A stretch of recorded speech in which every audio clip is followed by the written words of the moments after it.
आज कुछ देर पहले ब्रॉडर व्यू के अंदर मैंने बात की कि किस तरह से चाइना पाकिस्तानी मिलिट्री की हेल्प कर रहा है उनकी कैपेबिलिटीज़ बढ़ाने के हवाले से। ख़ास तौर पर कश्मीर के अंदर मैंने आपको बताया कि मुख्तलिफ़ किस्म के प्रोजेक्ट्स चल रहे हैं और ये जो इंफ्रास्ट्रक्चर के प्रोजेक्ट्स हैं और दीगर प्रोजेक्ट्स हैं ये पाकिस्तानी मिलिट्री की क्षमता को मज़ीद बढ़ा देंगे। अब इस पे आज रोना धोना चालू हो गया है इंडिया के अंदर और मिनिस्ट्री ऑफ एक्सटर्नल अफेयर्स जो है इंडिया की, उनके स्पोक्स पर्सन जायसवाल साहब थोड़ी देर पहले नमूदार हुए टीवी पे और जर्नलिस्टों का उन्होंने सामना किया। जर्नलिस्टों ने उनसे पूछा, इंडिया के जर्नलिस्टों ने, कि महाराज ये वहाँ पर क्या हो रहा है एलओसी की दूसरी तरफ, आपको कुछ आइडिया भी है? चाइनीज़ और पाकिस्तानीज एक ही पेज पे आके खेल रहे हैं, कुछ अंदाज़ा भी है आपको कि वहाँ क्या हो रहा है? तो इस पे रोना धोना नाजरीन चालू हो गया। जायसवाल साहब ने कहा कि हाँ हमें पता है उधर कुछ प्रोजेक्ट्स चल रहे हैं, लेकिन हमारा वही पुराना मौक़िफ़ है, वही मुर्गी की एक टांग कि ये जो पीओके है ये हमारा है और चाइनीज़ वहाँ पर जो कुछ भी कंस्ट्रक्शन कर रहे हैं या जो कुछ भी प्रोजेक्ट्स कर रहे हैं या जो कुछ भी कर रहे हैं पाकिस्तानी मिलिट्री के हवाले से या जो भी है वो इलीगल है, उनको नहीं करना चाहिए, ये हमारी सॉवरेनिटी को वायलेट कर रहा है वगैरह वगैरह वगैरह। रोना धोना मचा के रखा उन्होंने।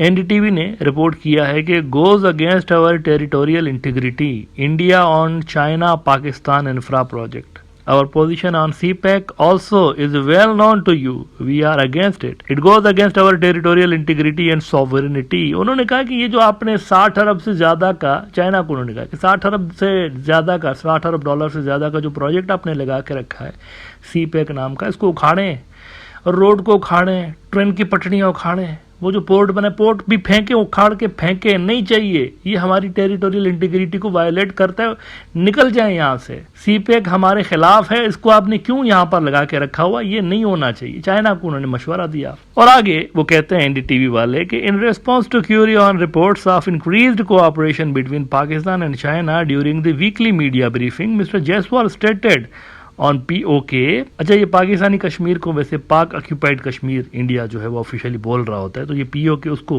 जाहिर करता है।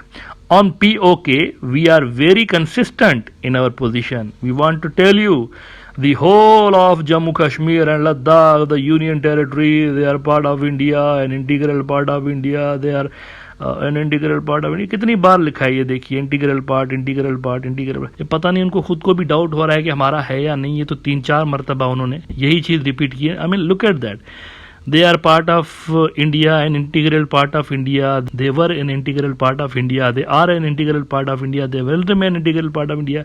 ये क्या है भाई, अजब बात है वैसे, मतलब 6-7 मरतबा वही बात उन्होंने लिखी हुई है। लेकिन यहाँ पर मैं इनको ये याद दिला दूँ कि योगी साहब जो हैं, योगी आदित्यनाथ, मतलब जायसवाल साहब को उनकी स्टेटमेंट को ज़रा देखना चाहिए। योगी ने कहा है कि 6 महीने में बस मोदी को आने दे पावर में, 6 महीने में बस कश्मीर हमारा है, ये योगी साहब ने कहा हुआ है। इंडियन एक्सप्रेस कहता है PoK will be in India within 6 months of Modi as PM again, Yogi Adityanath says at Palghar rally. ये इंडियन आवाम को याद रखना चाहिए। ये जब मोदी अगर जीत के आता है ना तो 6 महीने के बाद, यानी ये कौन सा है, जून में जीत के आएगा ना, दिसंबर में ज़रूर लोगों को पूछना चाहिए फिर योगी से कि क्या हुआ, झूठ क्यों बोला था तुमने। ये दिसंबर में ज़रूर, ये इसका स्टेटमेंट लोगों को रिकॉर्ड पर रखना चाहिए। 6 महीने का उसने बोला हुआ है। तो जायसवाल साहब को भी ये स्टेटमेंट देखकर थोड़ा सा अपना गुस्सा कम कर लेना चाहिए मेरे ख्याल से। वो जो बार बार कह रहे हैं ना इंटीग्रल इंटीग्रल इंटीग्रल, तो ये ज़रा स्टेटमेंट देखें योगी का तो शांत हो जाएगा उसका गुस्सा थोड़ा सा। अच्छा, अब जो मैं आपको खबर सुनाने जा रहा हूँ इसी से रिलेटेड, कुछ देर पहले मैंने आपको कहा कि कम्युनिकेशन के बहुत सारे वहाँ पर प्रोजेक्ट्स चल रहे हैं जो कि पाकिस्तान की जो कम्युनिकेशन लाइंस हैं उनको सिक्योर बनाएगा। ऐसे प्रोजेक्ट्स वहाँ पर चल रहे हैं कश्मीर के अंदर। इसी हवाले से आज थोड़ी देर पहले एक और बड़ी डेवलपमेंट हुई है और मेरे ख्याल से इंडिया इसको भी लाइक नहीं करेगा। उनके जो पॉलिसी मेकर्स हैं उनको गुस्सा ज़रूर आएगा। ग्लोबल टाइम्स चाइना का सरकारी अखबार है, उन्होंने कहा है कि China delivers advanced communication satellite to Pakistan following successful launch. आज हुआ है ये, एक नई सैटेलाइट वहाँ पर गई है पाकिस्तान की कम्युनिकेशंस को सिक्योर बनाने के लिए, और ये मिलिट्री मकासद के लिए भी यूज़ होगा, सिविलियन मकासद के लिए भी यूज़ होगा, ड्यूअल पर्पज़ है। तो एक नई सैटेलाइट उन्होंने लॉन्च कर दी है ताकि पाकिस्तान की जो कम्युनिकेशन लाइन्स है वो सिक्योर रहें। तो कहते हैं China successfully launch the Pakistani communication satellite code named PakSat MM1 on Thursday via a long March 3B carrier rocket from the Zhejiang Satellite Launch Center in southwest China's Sichuan province. Mission insiders hailed the feat as a landmark on technological cooperation between the two countries. They expect the successful deployment of the satellite to significantly boost Pakistan's comprehensive social and economic development, ensure the security of its communications. ये important है, ये important है। वो मैंने बात की जो पिछले एपिसोड में कि जंगों के दौरान कम्युनिकेशंस जो होती हैं, वो लाइन्स जो होती है कम्युनिकेशन, वो बड़ी इंपॉर्टेंट होती हैं। तो यहाँ पर एक और माइलस्टोन मेरे ख्याल से चाइनीज़ पाकिस्तानी जो कोऑपरेशन है उसके अंदर हासिल कर लिया गया है, और ये मेरे ख्याल से एक चिंताजनक बात है इंडिया के लिए। अच्छा, आखिर में यहाँ पर ये जो योगी साहब ने 6 महीने की बात की है, इनको ज़रा ये देखें, यहाँ पे समझने की ज़रूरत है कि पाकिस्तान की जो मिलिट्री की पॉलिसी है वो है क्या इंडिया के हवाले से। ज़्यादा बात होती नहीं है पाकिस्तान से, क्योंकि इंडिया पॉलिटिकल मुद्दा नहीं है ना पाकिस्तान के अंदर, ना ही हिंदू बरादरी का, यानी हिंदू मुस्लिम भी नहीं है पाकिस्तान की पॉलिटिक्स में, क्योंकि 3% सिर्फ माइनॉरिटीज़ हैं और 3% में सारी माइनॉरिटीज़ आ जाती हैं।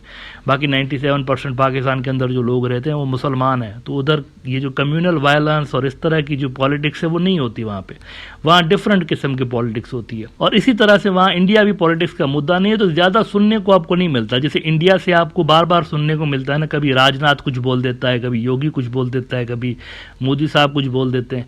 वहाँ से इस तरह के स्टेटमेंट्स नहीं आते, इलेक्शंस के दिनों में भी नहीं आते। लेकिन एक डॉक्ट्राइन मौजूद है, एक डॉक्ट्राइन मौजूद है कि इंडिया को कैसे हैंडल करना है, एक मौजूद है और लंबे अरसे से मौजूद है। ये 3-4 डेकेड से एक ही है, मतलब सेम ही पॉलिसी है। और वो पॉलिसी ये है कि जो भी वहाँ से एक्शन होगा इंडिया से, उसका रिएक्शन डबल होना चाहिए, कम से कम डबल होना चाहिए।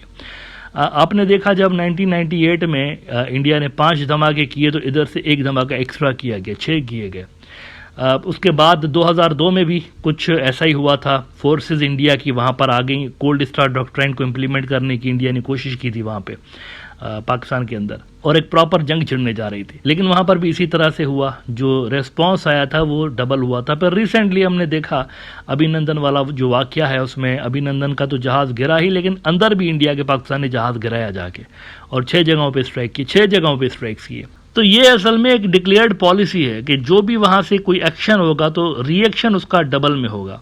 लिहाजा पावर बैलेंस जो है ना, वो इतना ज़्यादा इंडिया की फेवर में है नहीं कि इस तरह की बातें की जाएं 6 महीने की, या फिर ये कहा जाए जी कि पीओके कोई इशू ही नहीं है, कश्मीर को इशू ही नहीं है, हमारा ही है, इस पर बात ही नहीं करेंगे। ऐसा नहीं है पावर बैलेंस, ये इंडिया की फेवर में नहीं है। इंडिया और पाकिस्तान का अगर आप मिलिट्री पावर बैलेंस देखेंगे, इंडिया की फेवर में नहीं है। कन्वेंशनल भी अगर आप देखेंगे वो भी नहीं है, न्यूक्लियर को तो छोड़े ना, कन्वेंशनल वॉरफेयर के अंदर भी अगर आप देखेंगे तो इंडिया के फेवर में नहीं है।